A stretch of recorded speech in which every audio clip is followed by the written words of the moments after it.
একটু পিছিয়ে দেবো।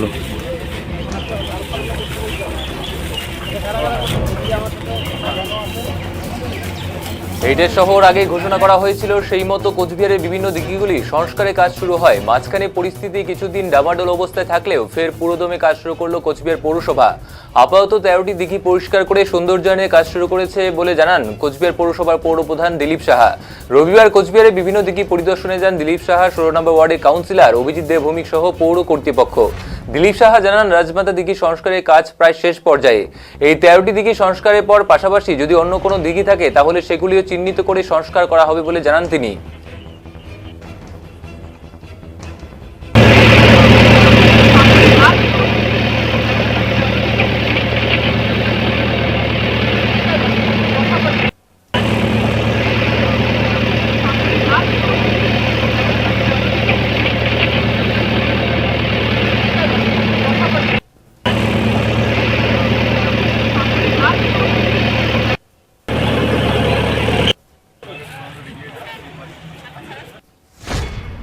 আমাদের বিগত পৌর বোর্ডের যে সিদ্ধান্ত অনুযায়ী, বোর্ড মিটিংয়ে যে সিদ্ধান্ত অনুযায়ী আমরা পুকুর সংস্কারের যে হাত দিবে বলেছিলাম সেটা পুরোদমে শুরু হয়ে গেছে।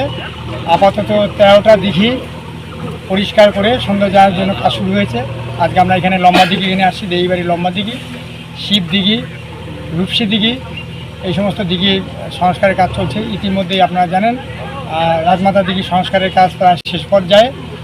আগামী দিনে ধাপে ধাপে আমরা এই 13টা দিঘিকে সংস্কার করে এর বাইরেও আরও কোনো দিঘি আছে কিনা সেগুলোকে চিহ্নিত করে সেগুলোকে আমরা সংস্কারের ব্যাপারে উদ্যোগ গ্রহণ করবো।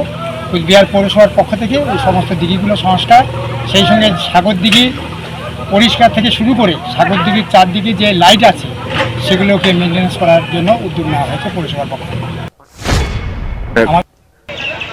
একটা সময় দিঘিগুলি পরিষ্কার সংস্কার এসব বিষয় দেখা হলেও পরবর্তীতে তা অবহেলার মধ্যে পড়ে যায়। তবে নতুন পৌরপ্রধান সংস্কারের উদ্যোগ নিয়েছে বলে মন্তব্য করেন অভিজিৎ দেবভৌমিক।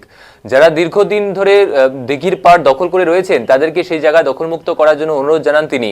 তাহলে পৌরসভা সেগুলোকে সংস্কার করতে পারবে বলে জানান তিনি। পাশাপাশি তিনি এও জানান, পৌরসভা নিজস্ব উদ্যোগে এই কাজ গ্রহণ করেছে। দিঘিগুলিকে স্থানীয় ক্লাবগুলির মাধ্যমে মাছ চাষ করা এবং সেখান থেকে রোজগারের উদ্যোগ গ্রহণ করা হবে বলে জানান তিনি।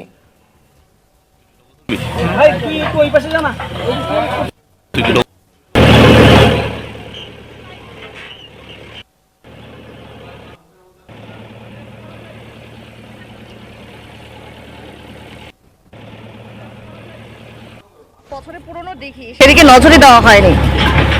একটা সময় দেওয়া হতো, পরবর্তীকালে এটা একটা অবহেলার মধ্যে পড়েছিল পুকুরগুলো। সেটা বেশ বহুদিন ধরেই। যাই হোক, সেটা নতুন পৌরপতি উনি উদ্যোগ নিয়েছেন। আমরা সমস্ত কাউন্সিলররা ইনিশিয়েটিভ নিয়েছি পুকুরগুলোকে পূর্বাবস্থায় ফিরিয়ে আনা। অনেক জায়গাতে এনক্রোচমেন্ট হয়েছে। যারা পুকুরের পাড় দখল করেছেন তাদেরকেও আমরা অনুরোধ করব, আপনারা ইমিডিয়েটলি নিজেদের থেকে পুকুরের ধারগুলো ছেড়ে দিন। আমি স্পেসিফিক কোনো পুকুরের কথা বলছি না, সব পুকুরে একই অবস্থা আছে। যাদের পুকুরের ধারে বাড়ি এরকমও অনেকে আছে, বা অনেকে দোকান পশা সাজিয়ে বসেছেন পুকুরের পাড়ে, আপনারা এগুলো নিজেদের থেকে উঠিয়ে নিন। তাহলে শহর এবং রাজনগর, মহারাজার এই সব পুকুরগুলোকে আমরা ভালো করে সংরক্ষণ করতে পারব। এটা কিছু ডিপার্টমেন্টাল ফ্যাকশন ছিল, এটা ফিশারি দেখবে না, পৌরসভা দেখবে না, হেরিটেজ দেখবে। আমরা পৌরসভা স্বতঃস্ফূর্তভাবে, স্বতঃপ্রণোদিতভাবে জেলা শাসক এবং সদর মহকুমা শাসককে আমরা চিঠি করে তাদের কাছ থেকে অনুমতি নিয়ে পৌরসভার নিজের উদ্যোগে আমরা কিন্তু এই কাজটাতে নেমেছি, শহরের এই পুকুরগুলোকে সংরক্ষণ করার কাজে এবং রক্ষণাবেক্ষণ, এর যাতে দূষণ না ছড়ায়, এখান থেকে জায়গাগুলো যাতে এনক্রোচমেন্ট না হয় সেটা। সাগর দিঘি পার সহ সমস্ত জায়গাতেই সেই কাজগুলো চলছে। শহরে ইতিমধ্যে 9টা টিম রাত্রেবেলা কাজ করছে এবং প্রায় রাত 2টা পর্যন্ত এই পরিষেবা শহরের পৌরকর্মীরা দিচ্ছেন। তাদেরকেও অভিনন্দন জানাই যারা রাত জেগে এই কাজগুলো করছেন।